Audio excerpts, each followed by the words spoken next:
మేరకు వచ్చినప్పటికీ కూడా నారా నాయకత్వంలో మీరు పలికిన స్వాగతానికి నేను మీ అందరికీ చేతులు ఎత్తి ధన్యవాదాలు తెలియజేస్తున్నాను.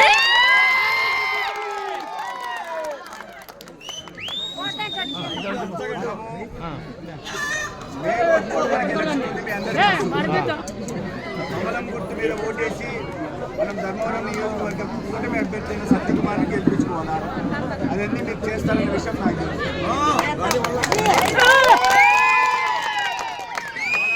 ఏ సమస్యలు ఉన్నాయో మన ఊరే కాదు ధర్మవరం నియోజకవర్గం అంతా, కానీ ముఖ్యంగా మన ఊళ్ళో ఏ సమస్యలు ఉన్నాయో ఆ సమస్యలు మనం వచ్చిన తర్వాత మొట్టమొదటిసారిగా రాసుకోవడం, ఏ సమస్యలు ఉన్నాయో, ఎవరికి పెన్షన్ రావట్లేదు, ఎవరి ఇబ్బందులు గురయ్యారు, ఏ సమస్యలు ఉన్నాయో వాటిని ఏ రకంగా పరిష్కరించుకోవచ్చు, వాటిలో ఉద్యోగం లేని వాళ్ళు ఉన్నారా వాళ్ళ లిస్టు తయారు చేసుకోవడం, ఒక రోజంతా ఇదే చోట కూర్చొని వివరాలను సేకరించుకొని ఒక్కొక్క సమస్యకు పరిష్కారం కనుక్కునే దిశగా మనం ప్రయత్నాలు చేస్తాం.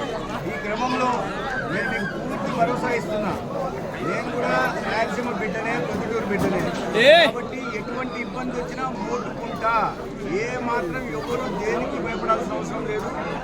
అది మాత్రం భరోసాగా తీసుకోండి. బీజేపీ పార్టీ బీజేపీ పార్టీ కేంద్రంలో ప్రభుత్వంలో ఉన్న పార్టీ 18 రాష్ట్రాలు మన ప్రభుత్వం,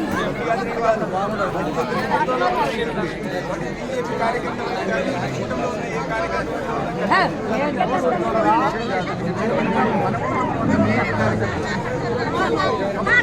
ఎటువంటి ఇబ్బంది ఎక్కడా కలగదు. ఈ 15 రోజులు మనం గట్టిగా పనిచేసుకుంటే మనం కేంద్రంలో నరేంద్ర మోడీ గారి ప్రభుత్వం ఏర్పడుతుంది, ఇక్కడ కూడా రాష్ట్రంలో కూటమి ప్రభుత్వం ఏర్పడుతుంది. మనం కూడా ముఖ్య భూమికలో ఉంటాం. ధర్మవరాన్ని అభివృద్ధి చేసుకుంటాం. సంక్షేమ ఫలితాల ఫలాలు ప్రతి ఒక్కరికి అందేలాగా చూసుకుంటాం.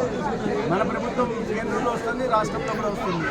కాబట్టి మీరందరూ కాస్త 15 రోజుల పాటు కొద్దిగా ఓపికగా పనిచేసి డోర్ టు డోర్ పోవడం, కమలం గుర్తు గురించి చెప్పడం, పార్లమెంట్కి వచ్చేసరికి సైకిల్ గుర్తు చెప్పడం, ఈ రెండు ముఖ్యం.